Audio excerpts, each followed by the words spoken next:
If you're watching this video, you may be trying to make some decisions on what kind of vehicle you want to live and travel in.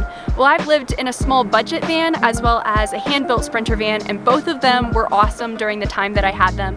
So I just want to share some of the main differences between them, kind of give you a heads up on what to expect if you go with one over the other, and hopefully just help you make that decision a little bit easier. The two vans I'll be comparing today, Marley the 1998 GMC Safari budget van and our 2018 hand-built Sprinter van. So let's go ahead and get started with the difference between the cooking space in a small van and a bigger van. So with a bigger van, you can stand up, which makes the cooking space a lot more feasible. As with a smaller van, some people opt to just cook outside and have outdoor cooking spaces. I've seen people have indoor cooking spaces before where they're just kind of kneeling on their knees while they cook. So it is doable, but for me and my personal preferences, I would opt for an outdoor kitchen that I could stand up and cook in versus an indoor kitchen that I was crouched in. I actually had an outdoor cooking setup that just consisted of a wooden table that sat on top of my back doors. I got pretty accustomed to cooking outside. I got really used to parking somewhere where I could have a view while I cooked, and I actually came to really love it. The only time when it became an issue was when the weather wasn't good, because when it's raining or storming or just freezing cold, you're not going to want to cook outside in that kitchen or get it all set up. In the Sprinter, we also had the ability to have some water storage and install a sink, versus in my little Marley van, I didn't have a sink at all. So basically the only water storage I had for cooking was like 4 or 5 gallons of water that I would keep underneath the bed. I think overall, I do prefer the Sprinter van kitchen just because I'm able to cook regardless of the weather, and it's nice not to have to do any setup before I cook, versus in the GMC Safari, I had to do a lot just to get it up and going and started.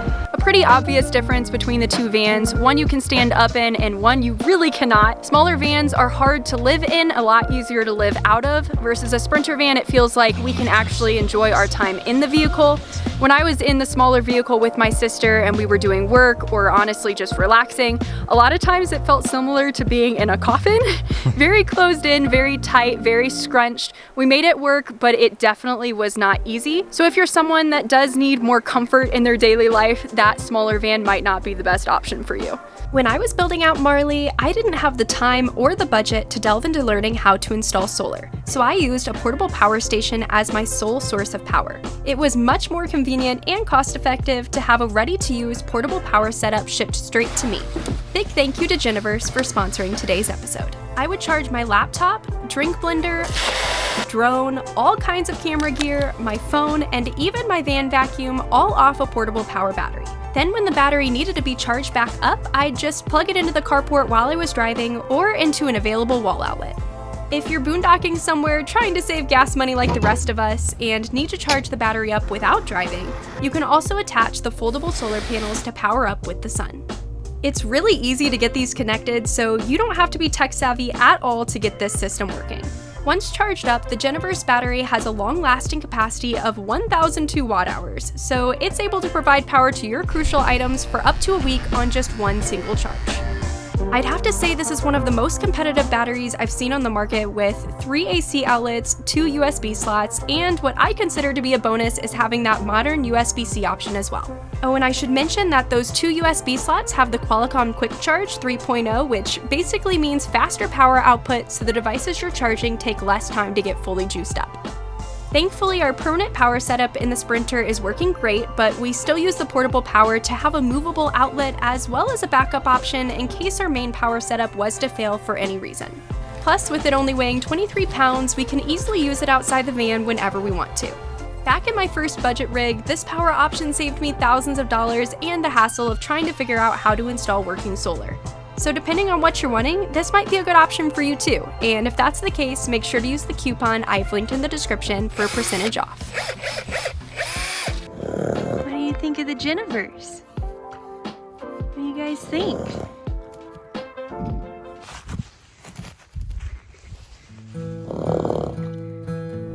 Now in the van you end up choosing, you want to make sure that it does accommodate your hobbies. So when Hannah and I were living in Marley, we could fit longboards, but we couldn't fit mountain bikes. But with the Sprinter, we were able to raise the bed and fit them underneath. So that extra space height-wise helped us to do that. So if those kind of hobbies are important to you, make sure that you think about where you're gonna be storing that stuff. On another note, Marley could get up trails that I would not even dare bring Maverick on. Yeah!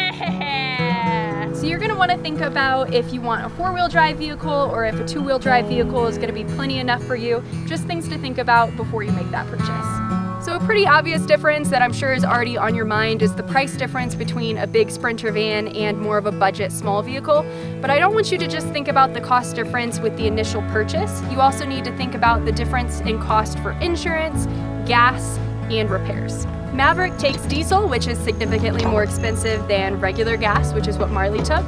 Marley also had a little bit better gas mileage than our Sprinter van did, so make sure you look into the gas mileage of the vehicle that you're buying and kind of calculate how much that's going to be. And then on top of it all, repairs on a Mercedes Sprinter are crazy, which is part of the reason why we forked out a little bit more money to buy a newer Sprinter, because we wanted to avoid repair costs for as long as we possibly could. But you don't want to be that person that spends every cent that you own on a Sprinter van and then ends up stranded with a broken Sprinter van because you can't afford the $2,000 repair. I want to just say, don't let yourself be barred from van life just because you can't afford the biggest, best vehicle. You can still go out there, you can still have fun. I bought Marley for $3,500 off of Craigslist, and I have had many, many memories in that vehicle. Excuse you, it's very rude. In my little Marley van, we also did not have a toilet of any kind, and this led to a few stressful situations. I need to pee for the last 20 minutes or so. But there's no gas stations. I'm going to pee myself because there are no gas stations in this mountainous area of Canada. Versus in the bigger van, we were able to allocate some space towards a bathroom. But if you don't like pooping outside, or if you don't yet know how to aim into a bottle, which I have not yet mastered as a female either, then make sure that you get a van that can actually accommodate a bathroom. You will thank yourself later. But again, if you do get a vehicle that can't have a bathroom, don't let it dissuade you from doing van life, because peeing in the woods next to lots of strange creatures is still worth van life. Stealth factor should be considered when you're trying to decide which vehicle to buy. I was able to park a lot of places in Marley simply because people had no idea I was living in there. That's because Marley didn't have an air ventilation fan on the top. It didn't have solar on the top, which is kind of a dead giveaway that you're living in your van. So if you want to get away with being able to park anywhere that a regular vehicle could park overnight, you might want to look into those stealthier, smaller options. I will say it is doable not to spend money on camping even with a Sprinter van. We haven't spent a dime since living out of Maverick, and that's just because we did a lot of work to scope out free campsites as well as went through the stress of finding those campsites. But I will say things were a whole lot simpler in that area when I was in the stealthier van. In Maverick, I felt so much safer security-wise simply because there were no windows in the back that anyone could break into, and our living quarters was actually separated from that front cabin area by a partition. So when I'm in the back sleeping, I sleep very soundly knowing that no one can just break a window and steal all of my stuff, versus in Marley, I would get pretty sketched sometimes. I also continuously had issues with the side door being able to be unlocked by thieves and stuff, which did ultimately lead to me getting all of my portable batteries stolen. So overall, what I'm trying to say is just really think through, if I am going to be sleeping in this vehicle and I am in an area that I don't particularly feel great about, am I going to feel like I am safe in my home? And if the answer to that is no, then you should not buy that vehicle, because it is not worth having a home that you don't feel safe in. Feeling safe in your van is one of the most important parts of van life. If you're living in a van with a partner versus by yourself, that should factor in greatly to your decision on what kind of van you get. Either way, the space is gonna feel really small, but when Hannah and I were both living out of the GMC Safari, it was rough.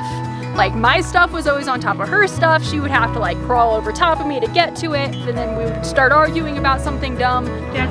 What? Ow! Ow! I hate you. That was like right on my neck too. Hey! That was not very nice! I'm not gonna drag this one out too much. Smaller van, smaller space with 2 people is harder than a bigger van with more space with 2 people. Do with that what you will. It is not impossible to live in a small van with another person, but it is very much easier to live in a big van with another person. Oh my gosh, is it gonna start hurricaning? Now, last but not least, if you are doing remote work from the road, try and picture where you're going to do that work. If you don't want to have to go to a coffee shop every single time you're trying to work, you may not want to go with a smaller budget vehicle. You may want to go with a vehicle that you can actually have a real workspace in. Oh my gosh, that's so pretty. Okay, we gotta hurry. What am I saying? Oh gosh, that's so much pressure. Because it's raining, I'm gonna go fast. If you're working remotely, you gotta think about like your desk setup and everything. It might just not be possible. A smaller van, oh my gosh, it's pouring. So if you're gonna be working out of your van, you gotta think about that. Make sure if you want a portable battery, go down to the link in my description because there's a good % off. Oh my gosh, it's hailing now.